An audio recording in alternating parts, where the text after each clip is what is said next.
नमस्कार दोस्तों, मैं शिवानी। स्वागत है आपका हमारे YouTube चैनल पे। आज का जो हमारा वीडियो नाउ इंडिया स्पीक्स से, और इस वीडियो का टॉपिक है पोलैंड में मोदी जी को देख फूल लेकर दौड़ पड़े बच्चे। तो मोदी जी गए हुए हैं पोलैंड और उसके बाद शायद उनका यूक्रेन दौरा है। तो स्टार्ट करते हैं वीडियो एंड मिलते हैं वीडियो के इनमें। बट वीडियो स्टार्ट करने से पहले मेरी आप लोगों से रिक्वेस्ट है कि वीडियो को लाइक और चैनल पर नए हैं तो चैनल को सब्सक्राइब भी कर दिया करें।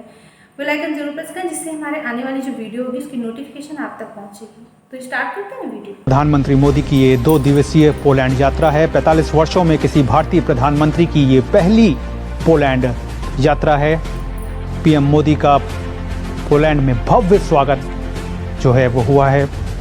मैं उनको ये सलाम करता मोदी जी को कि उनकी सफारतखाना, उनकी सफारत बहुत ज़्यादा कामयाब है, लेकिन पाकिस्तान की ज़ीरो में है। पोलैंड की जो कम्युनिटी है, छोटे छोटे बच्चे हैं, वो फ्लावर लेकर आए हैं और पीएम मोदी जी भी अपने हर भारतीय की तरह हाथ मिलाने से संकोच नहीं कर रहे हैं। भारत के वजीर आज़म Narendra Modi Kyiv and Warsaw पहुंच रहे हैं। वार्सा तो वो पहुंच गए हैं। भारत खुद एक्सेप्ट कर रहा है। अजीत डोवाल ने भरे बजमे में कहा था, उसका जो सिक्योरिटी एडवाइजर था, कि हम दहशतगर्दी कराते हैं बलूचिस्तान में भी, खैबर पख्तूनख्वा में भी, कबायली इलाकों में भी। फिर मुझे यह बताइए मसूद अजहर कौन था? फिर मुझे यह बताइए वो क्या नाम है लश्कर का सरबराह वो कौन था? मैं नहीं कहता हूं। आपने उसको पहले मुजाहिद डिक्लेयर किया, फिर आपने कहा कि वो दहशतगर्द है। लश्कर तैयबा और जैश मोहम्मद का जापान ने नाम लिया है और जापान ने यह बोला है कि साहब ये जो हैं ये बंद होना चाहिए, इनके खिलाफ एक्शन होना चाहिए, चाहे अलकायदा हो। किसके कहने पर तुमने क्या नाम है उसका हाफिज सईद और मसूद अजहर को आपने एक बार मुजाहिद डिक्लेयर किया, फिर आपने उसको दहशतगर्द डिक्लेयर किया। यानी कि जापान अब भारत की भाषा बोल रहा है। पाकिस्तान का गला सूख गया सुनते ही कि यार ये जापान, क्योंकि ये फिर जाते हैं जापान से भीख मांगने के लिए। अब उनको ये डर लग रहा है कि जापान पैसे नहीं देगा उनको। आपने अभिनंदन को क्यों चाय पिलाई? अभिनंदन को आपने क्यों चाय पिला के वीवीआईपी प्रोटोकॉल के साथ किसके कहने पर तुमने वापस किया ना? उन्होंने तो रियासत पर हमला किया था और 25 करोड़ आवाम पे हमला किया था। मैंने कहा था भारत खुद एक्सेप्ट कर रहा है। अजीत डोवाल ने भरे बजमे में कहा था, उसका जो सिक्योरिटी एडवाइजर था, कि हम दहशतगर्दी कराते हैं बलूचिस्तान में भी, खैबर पख्तूनख्वा में भी, कबायली इलाकों में भी। चक हैगल का बयान था कि भारत करवा रहा है। खुद यूएनओ की रिपोर्ट कहती है कि भारत मुलव्वस है। कुलभूषण यादव आपके पास जीता जागता सबूत था सर। उसने खुद माना कि मैं दहशतगर्दी के लिए यहां पे आया था और मेरे जैसे और भी आते हैं। सर दुश्मन कह रहा है कि हाँ हम दहशतगर्दी करा रहे हैं, आप कह रहे हैं कि ये ढोंग है। तो सर फिर मैं ये सवाल क्यों ना करूं कि आप किस बुनियाद पे कह रहे हैं कि ये ढोंग है? देखिए ना, आप मुझे इस किस्म की सवालात कर रहे हैं जैसे मैं तालिबान का तर्जुमान हूँ। मैं टीटीपी का तर्जुमान नहीं हूँ, न मैं अजीत डोवल का तर्जुमान हूँ। मुझे ये बताइए, अजीत डोवल और टीटीपी ये अपने जगह पर रखे, ये कौन थे? मुझे ये बताया जनरल असद दुरानी ने किससे मिलकर पाकिस्तान के खिलाफ किताब छपाई? ये ज़रा बताइए ना। असद दुरानी को कोर्ट मार्शल भी हुआ, उसको क्या सज़ा मिली? वो अफगानिस्तान इराक के चीफ के साथ, हिंदुस्तान के इराक के चीफ के साथ मिलके जनरल दुरानी डीजीआई रहा, उसने किताब पाकिस्तान के खिलाफ लिखी। आपने क्या तीर मारा वो बताइए? आपने अभिनंदन को क्यों चाय पिलाई? अभिनंदन को आपने क्यों चाय पिला के वीवीआईपी प्रोटोकॉल के साथ किसके कहने पर तुमने वापस किया ना? उन्होंने तो रियासत पर हमला किया था और 25 करोड़ आवाम पे हमला किया था। आपने 25 करोड़ आवाम से पूछा कि इसने हमला किया, हम ये देते हैं। अब कुलभूषण आपकी स्टडी में है, कुलभूषण क्यों अभी तक जिंदा है? क्यों सजा नहीं दी जा रही? किसके कहने पर उसकी सजा रोक रहे तुम? शकील अफरीदी जो आप कहते थे कि ये जासूस था, मुखबिर था, उसामा की इत्तला उन्होंने दी। अगर उसामा दहशतगर्द था तो शकील अफरीदी ने तो आपके कहने के मुताबिक फिर दुरुस्त काम किया ना? फिर क्यों जेल में? अगर दहशतगर्द है शकील अफरीदी, फिर जिंदा क्यों है? दोस्तों, भारत के वजीर आज़म Narendra Modi Kyiv and Warsaw पहुंच रहे हैं। वार्सा तो वो पहुंच गए हैं और उनका जो नेक्स्ट डेस्टिनेशन है वो डेफिनेटली है कीव। वो यूक्रेन जाना चाहते हैं। अभी पिछले महीने तो आपको पता है वो रशिया में थे और अभी जो है वो वहाँ पे पहुँच रहे हैं।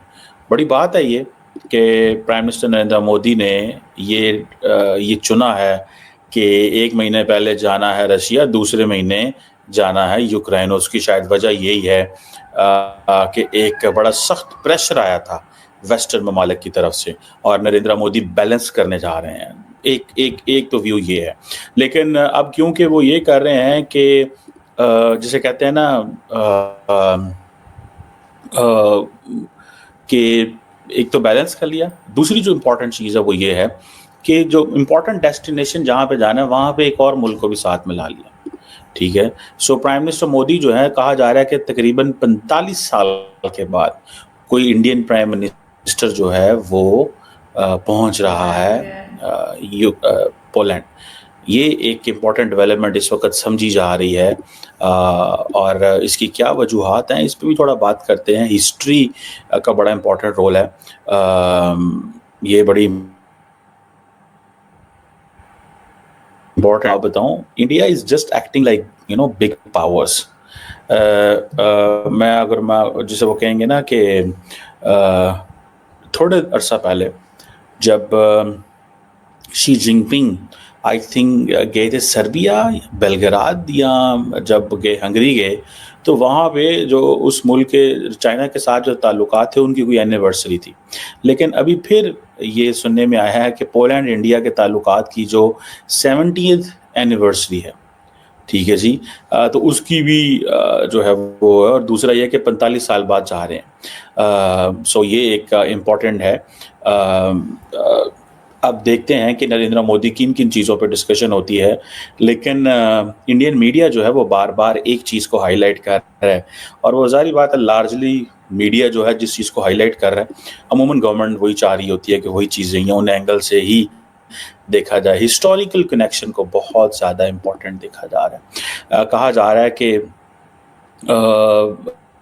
जो पोलैंड के लोग हैं वो महाराजा ऑफ नवांगर जो हैं उनको बड़ा याद करते हैं। वर्ल्ड वार 2 के दौरान जब पोलैंड जो है वो नाजी जर्मनी के सामने हार गया, तो जो पोलिश ख़वातीन और बच्चे जो थे उन्होंने जमनागर, कोल्हापुर की जो प्रिंसली स्टेट्स हैं वहाँ पे आके पनाह ली। ठीक है, जो महाराजा थे नवागढ़ के, जाम साहब जो हैं, उन्होंने बड़ा क्रूशियल रोल प्ले किया, और उनके बड़े मैंने देखा है कि काफ़ी ज़्यादा स्टैचूज लगे हुए हैं और बहुत कुछ है वहाँ पे।